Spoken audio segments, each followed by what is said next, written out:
how I do it, but a little bit added because of things coming into my testimony. So I was born in South Korea. My birth mom, she was 14, and at 14, I don't know what's going through her head, but she was probably scared. She was probably not able to take care of me. So after being born, she left me. I was put into an orphanage, and the first 6 months of my life, I lived there. When I was adopted, the family that adopted me, they lived in Minnesota. Um, they lived in Robbinsdale, and they were an amazing family. They loved me. They wanted me to succeed. And I always wanted to be a Major League Baseball player. You know, grew up early 90s, Kirby Puckett, that was my guy. I wanted to be just like Kirby. What I didn't realize though is I suck at baseball. Eventually used them to take away all my hits. As I got older, I didn't really notice that I was different at first. I remember that day that I did, it was kindergarten. And I was watching the other kids' parents come in to pick them up. And I just remember thinking, he looks like his dad. She looks like her mom. That's what a real family looks like. And then my mom walked in. And my mom, she's white. She has red hair, as you can tell. I'm gonna leave it at that. But that was the first time that I felt rejection. Have you guys ever felt that before? I feel that every single day. It got to the point I wouldn't even look in the mirror. Because when I looked in the mirror, I didn't know who I was supposed to be. I go to family holidays. I'd see my cousins there. And this is family. But I always felt like I wasn't a part of that. As I got older, I guess you can say I got tired of feeling that way. I started searching for who I was supposed to be. And I found that with older friends. These friends that were about 5 years older than me. So as you can imagine, a 9-year-old's not doing things that 14, 15, 16-year-olds are doing. One day we're out playing ball and my buddy pulled out a pack of Newport 100s. And I thought, man, I want to smoke that cigarette. I didn't think that cigarette was going to change my life, but it did. Because the next year they're passing around blunts. Now I'm trying to smoke weed. Back then, weed's a little different than it is now, so you could smoke it and wouldn't really do too much. So after a few years of smoking, I was open to trying the harder drugs. First it was cocaine. And then my buddy brought over the drug that eventually became my drug of choice, and that was meth. I remember that first line of meth I did, the burn, and I felt like I was Superman. At that point, I knew I didn't care what anybody said. I started skipping school, started getting in trouble for truancy, got kicked out of a couple schools for fighting. And then I met this girl. Do y'all remember that first love you had? That, ooh. Well, I'm 17, she got pregnant. Now I'm going to be a dad. I wasn't ready for that. She decided to move to Canada, and I moved there too when I was 18. Canada's completely different than Minnesota. Not getting high, not selling drugs, but I became an alcoholic. Started out just going to the bars at night. Then it was, well, I'm gonna go get lunch. And then I'm there right when they open up. I don't even like alcohol, but they got drive-through beer shops, so it made it real convenient. And as I was doing my testimony a couple months ago, I was just thinking about how alcohol affected my life because I never claimed to be an alcoholic. But I remember the day I came home from the bar. I was watching my daughter, and we were outside in the sun, and I needed another drink. I left her in the sun to go make a drink, and I passed out inside. So, to me, that's a problem, right? I'm spending money in Canada, and all I could think about is I need to get back to Minnesota to make some money. So I made up a lie. Said I had a job waiting. I remember the day that I left Canada. I packed my car, kissed my daughter's mom, kissed my daughter. And as I was driving away, I was looking in the mirror, and I just remember watching her cry. And it was like I knew my life was going to be different, but I didn't know how. As I'm driving home, I'm calling all my buddies, the ones that are like family, right? They're all excited because I'm coming back, so they know that we're going to party. But I said, I can't use meth, because if I use meth, everything's going to go away. Back then, we went to the club, and I started popping ecstasy. Ecstasy now was my drug of choice. And I was on my way to sell an amount of ecstasy, and I got pulled over. I ran, led him on a high-speed chase, found me pulled over. Now this is my first adult charge. Got put on probation, so state of Minnesota will give you a couple chances, right? Went to treatment, did a couple days in the workhouse, wasn't enough consequences. Kept getting violated on probation. And then I got tired of going to jail. So I'm like, man, I gotta get smarter. 2009, 2008, DEA wasn't watching doctors. So I started doctor shopping. Went from street dope to legal dope, or doctor dope. Started popping Xanax, Percocets, promethazine codeine. But Xanax causes me to black out. One day I blacked out and I thought my mom stole money. I got in my car and I was on my way to hurt her. I got there, she could hear in my voice something was wrong, and she ended up calling the police. I was arrested again. This time, terroristic threats, another state in position, probation extended, not a lot of consequences. Went to treatment multiple times in between there, in and out of the workhouse. And then finally on my last violation, they said, we can extend you for another year, or you could execute the last 8 months. So I executed. Went to the workhouse 8 months, got out, no longer a felon. I grew up in Crystal, which is kind of on the Minneapolis side, and we always looked at St. Paul like it was across the world. I decided to move to St. Paul. I lived off of George. I moved over off of George and Robert, and there's this little store there. And I went there, and the guy said, "Do you need any glass roses?" For people that don't know what that is, it's a meth pipe. Oh, okay. I went there not intending to smoke meth, but here I am. Yeah, let me get 10 of them. Bought 10 pipes, went back to my house. And the person that lived there before me was there getting her stuff. And you can just look at people when you're in addiction, you can tell what kind of dope they do.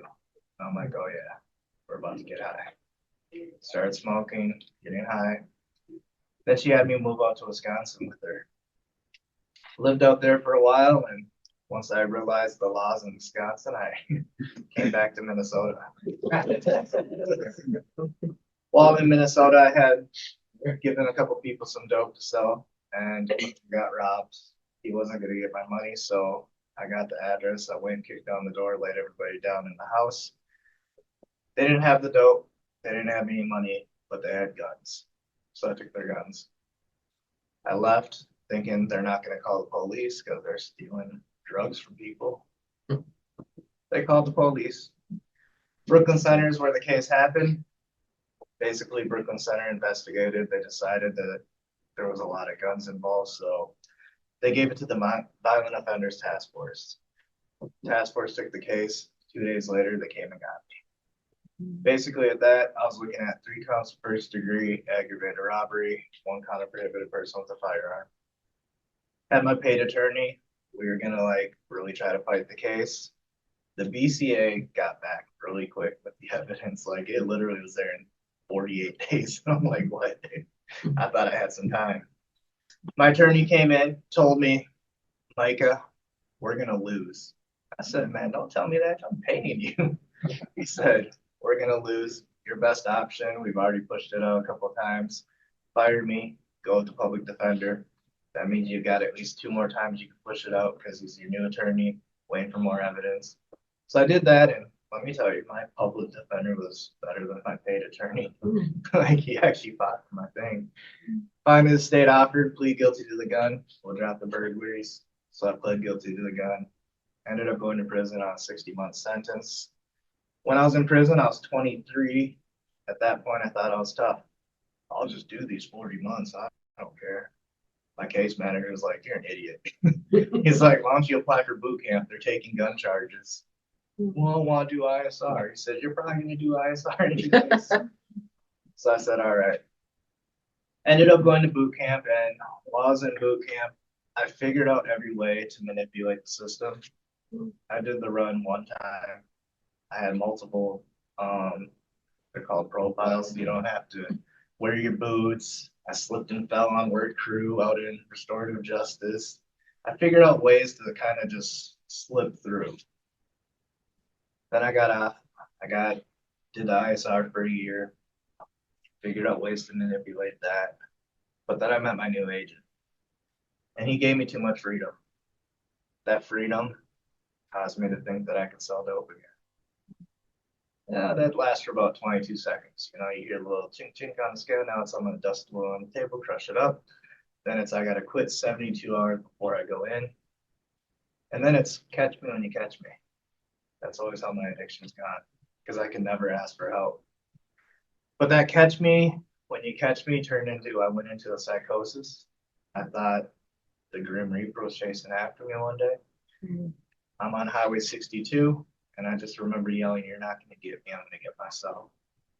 I hit a bridge going 100 miles an hour, flipped and rolled my car, trying to kill myself. At that point, that's where I should have known God was real, because I walked away with one scratch. Called my ride. Of course, that night I'm getting high again. You know, it got worse and my life was just looking terrible. My PO kept calling and my roommate answered the phone. I came out the shower. I'm like, what you doing answering the phone? She's like, Levi wants to see.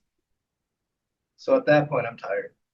I know that if I go in, get locked up for a little bit, so I was okay with it.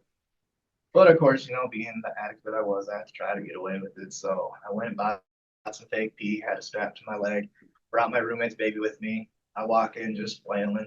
Probably, you know, those, oh, maybe you don't know those times, but those times where you shouldn't be in public, that was me. I walked in, he looked at me and he said, so I think today we're going to take you away. At this point, I had been up for a couple of weeks, and I'm like, okay. So I walk in the bathroom, unzip my jeans, and go to pull a little fake pee bottle, and I drop it. Oh. I look back and I asked him, so I'm going, right? And he said, well, let's take a baseline. Let's figure out, you know, a plan. I'm going to go get another cup. I said, if you're going to share, it's okay. But he came back with the cup and I peed it in and we went and we talked. And he said, Micah, I know you've been getting high, but there's something about you that if you change your life, I feel like you're going to help other people. Mm-hmm. He said, let's get you into treatment. So I went and did back then I was a Rule 25 at Park Avenue. I did it there. And she gave me a list of places you could send your referral or the referral to. And I'd been to most of the treatments in the area, but there was always one I said I'd never go to. You guys guess what that one is? Teen Challenge. Teen Challenge. Because at that point, I grew up with family that went to church. They made me go to church when I was younger. A couple of things happened to me when I was younger, and it caused me to hate God, or who I thought God was. But for some reason, that's the only place that I circled, Minnesota Adult Teen Challenge. And there's a lady in admissions. Her name is Miss Polly. She now works for Vivo. Vivo? Vivo? My tongue don't say things right sometimes, so. But she worked in admissions, and she called my phone more than a debt collector. Morning, afternoon, night. I'm like, how are you working right now? It's like 5:30. And then finally she said, why don't you just come in and talk to me? And when she said that, I said, okay. So I pull up the Teen Challenge. She brings me back to her little butterfly room. They call her a caterpillar room. And pictures of caterpillars. And she points at the table. She said, sit down and shut up. I said, excuse me? She said, sit down and shut up. Let me tell you my story. She told me her testimony like I just told you mine. And I asked her, I said, no, I've been in treatment before. Why are you doing this? Isn't your job just to fill a bed? She said, no. I want you to see what God did in my life because he can do it in yours too. December 31st, 2016, I walked into the short-term program. February 9th of 2017, I got kicked out of the short-term program. March, I went into the outpatient program. June, I relapsed in the outpatient program. June 26, 2017, I walked through the doors of the long-term program. I walked in with 2 garbage bags. I walked in with shame, regret, anger. While I was in the program, I got in trouble a lot.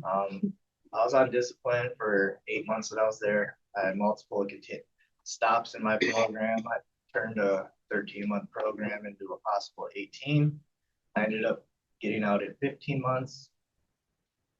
But while I was in that program, I made the decision to turn my life over to God. While I was in that program, I worked on forgiveness. I worked on restoration. After graduating the program, I started working here, was an intern. Got hired in the short-term program. The DHS said, hold up. We don't know if we want you working with vulnerable adults. I was broke. 6 months ago, I was a vulnerable adult. What do you mean I can't? I know this lady named Gina Evans. I'm sure many of you. She explained what a set-aside was. I brought her my first draft. She looked at me. She's like, Micah, do you even want it? I was like, what do you mean? She's like, it looks like a third. But that caused me to go home, look at God's done in my life. I do want this. I want to do something in life to help others see that they can change too. I retyped everything, brought it back to her. She said, send it in. I brought it to St. Paul because I'm before COVID, where you can actually go in places. I brought it there. I had this booklet, I had the table of contents. I brought it to them. 4 days later, I was accepted, which is unheard of with the DHS. Got hired into the long-term program, became charge staff over there. Then I transitioned over to prevention, went out to middle and high schools every single day, was made a supervisor over the interns. Then COVID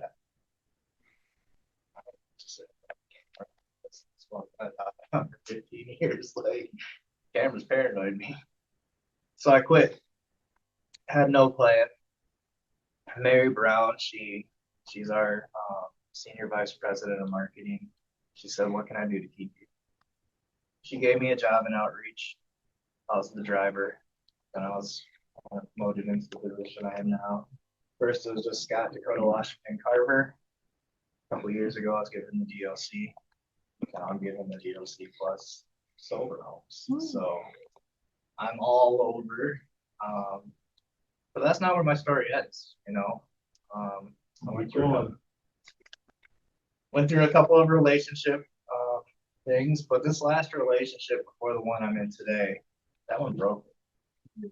I didn't realize how mental health can affect your life. I got so depressed because I didn't understand, because that was the first like real relationship outside of Teen Challenge. I thought it was going to turn into marriage. Her family, her kids were all a part of my life. And then it just ended. It almost felt like I was using it. It was like I wasn't sleeping. I wasn't eating.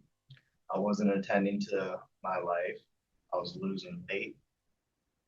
And I said, you know what? I got to get back in to see a doctor. So I went, got prescribed medication, started doing therapy again. Life came back on track. Said, all right, Lord, you want me to meet a woman? I'm going to try one of these apps. So I met her on this Christian Upward app. I truly believe the Lord put us together because her life is just like mine.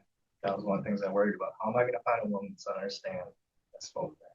How am I going to find a woman to understand that I've committed crimes?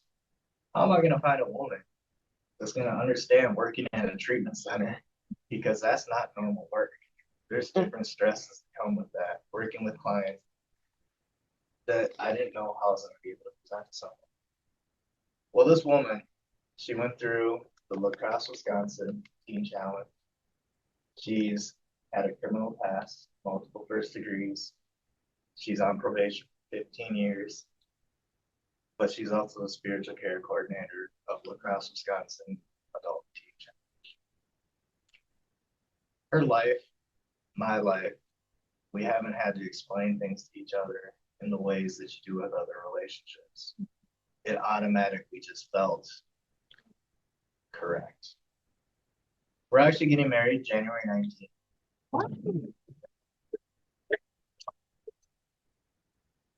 And I know for me, I never thought I was going to get married. I never wanted to get married. And our marriage is going to look a little different at first. You know, she's committed down there till August. She might be able to leave that May. So we're going to get married. We're going to live apart. And then we're going to move to Polk County, Wisconsin, because her dream is she wants to start a female discipleship home. Teen Challenge in Minnesota has allowed me to live outside the cities, but still commute in. So I'll continue working for what I do, and she'll be able to go with her dream, and then I'm gonna go.